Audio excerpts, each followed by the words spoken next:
Right. So yeah, all of you have had a bit of a muck around with trying to find all of that information.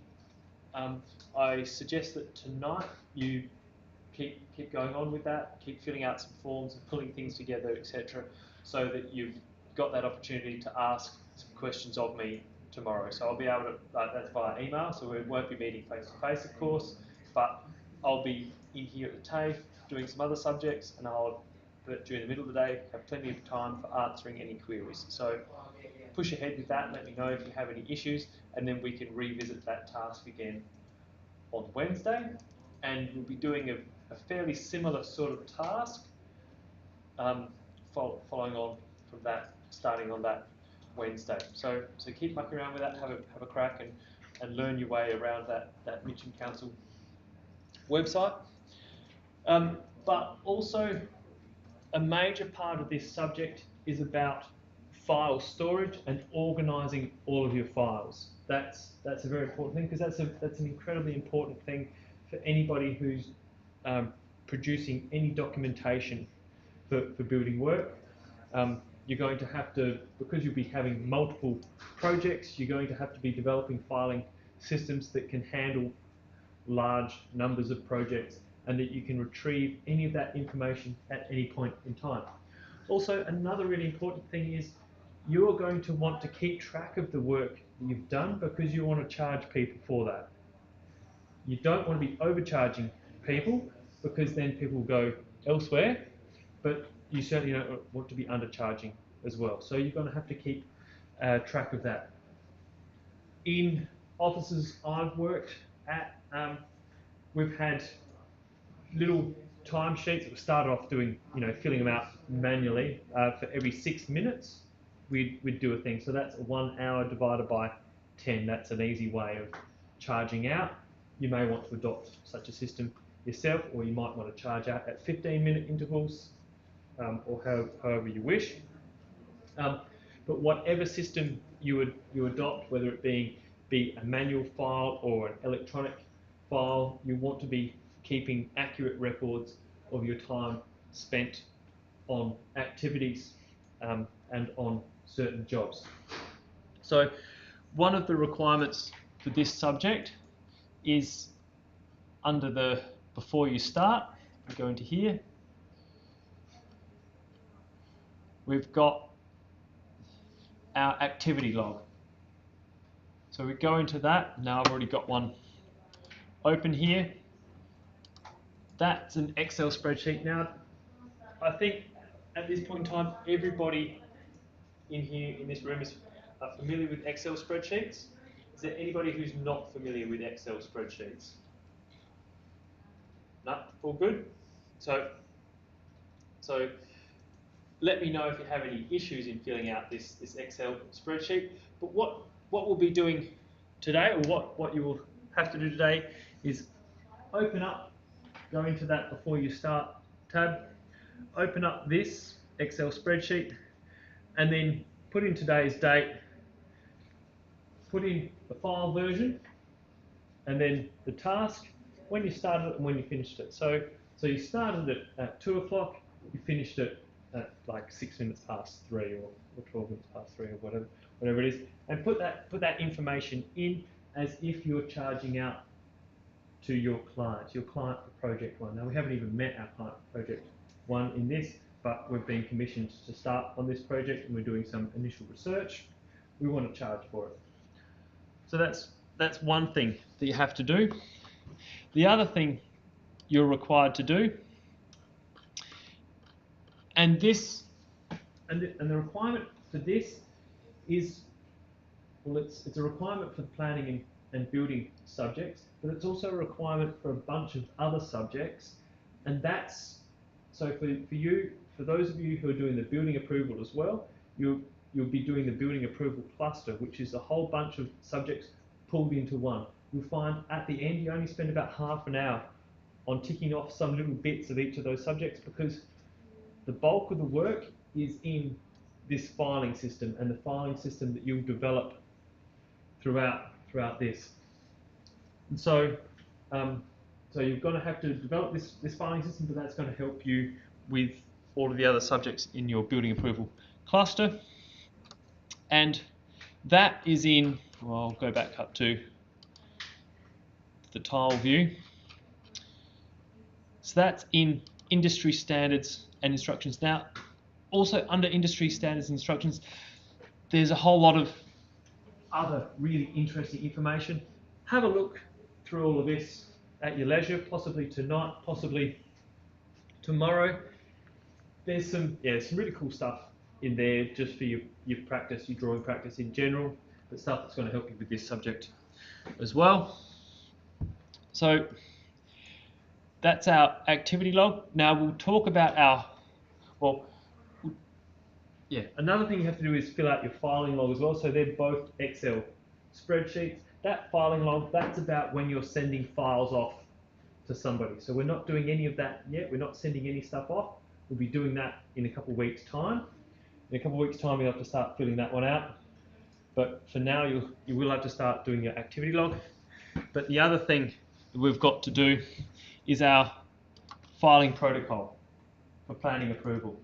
So one of the things that's stipulated for this unit is that you work to an office protocol. So we have an office protocol about filing systems and developing filing systems.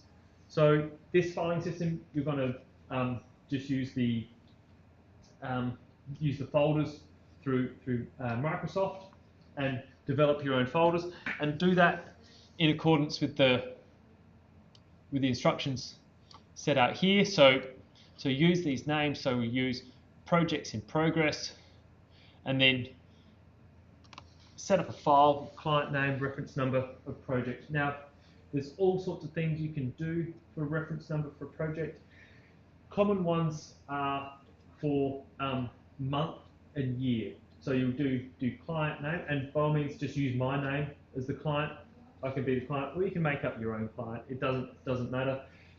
But you'll have a client name. So Mr. Jones, 0219, for example. So Jones, February 19, and unless you've got a lot of Joneses, you should be fairly safe with that client name.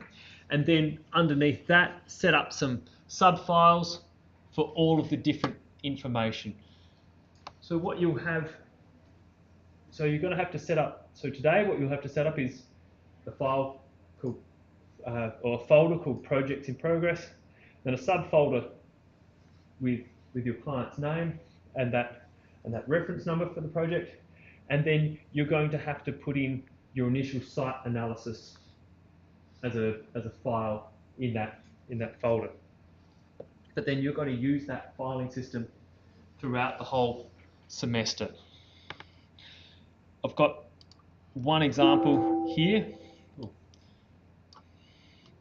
So that's an example of just a system of folders, subfolders. This should be fairly familiar to everybody's.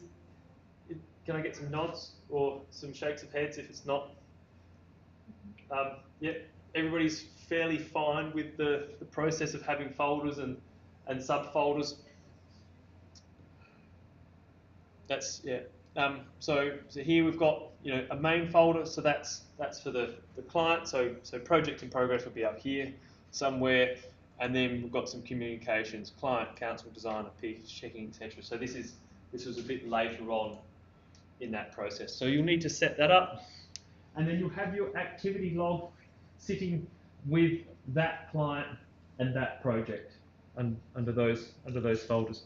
So you're going to have to set that up today, and then also do your activity log for that. What's that? Yeah, okay. Yeah, for sure. Yeah. Right. So also what's very important is version control. So we can see this student here, they've got a folder of Revit files, they've got a folder for backups, they've got a folder for in progress, and they've got a folder for old versions. So that way they can distinguish between ones they're currently working on, other ones that they've moved moved on from. Also, as students, well, this has changed a bit since last semester. We also now have the OneDrive here, so this little cloud that's right down the bottom of the screen there. For the way it works for me is anything that I go putting on my desktop now through the TAFE, it automatically backs up to the cloud. I'm fairly sure that you as students, it's going to work the same way. That's so there's the same for you. Yep. So Christian's had a look into that, we'll muck around with that already. So have a muck around with it, see where things are being backed up. If it's automatically backing things up to the cloud for you, well, that makes this process far simpler. What we're not allowed to allow in this subject is for students who lose their stuff and then say, hey, I've lost my stuff. That's not really going to work for a client. It's not something that you ever want to be saying, and we want to ensure that you start thinking about getting things in place for ensuring that when you're out there working for other people, you have information backed up so that if things go wrong, because look, flash drives go in the washing machine. They get left in computers, they get stepped on, they just even corrupt themselves. External hard drives corrupt themselves. Sometimes your files on a hard drive on a computer will be lost, corrupted, or inaccessible. These things happen all the time. What you want to ensure as when you work professionally is that if that ever happens, you can grab that work again, because any work, well, if you've lost stuff, that's going to cause great delays for the client. They're not going to be happy, and of course they're not going to want to pay you for any of that work.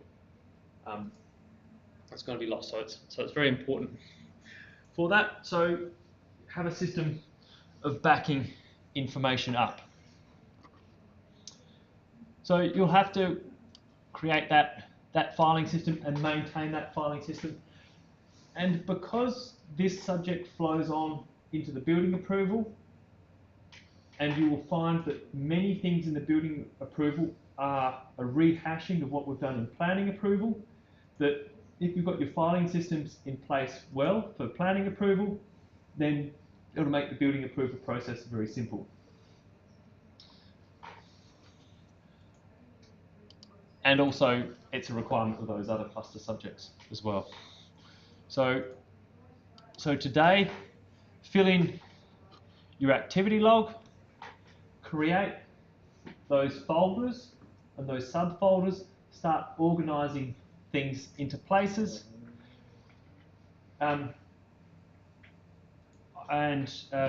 create, well, for those who've got flash drives, create that on your flash drive now, but also back that up at home and put things onto the cloud as well.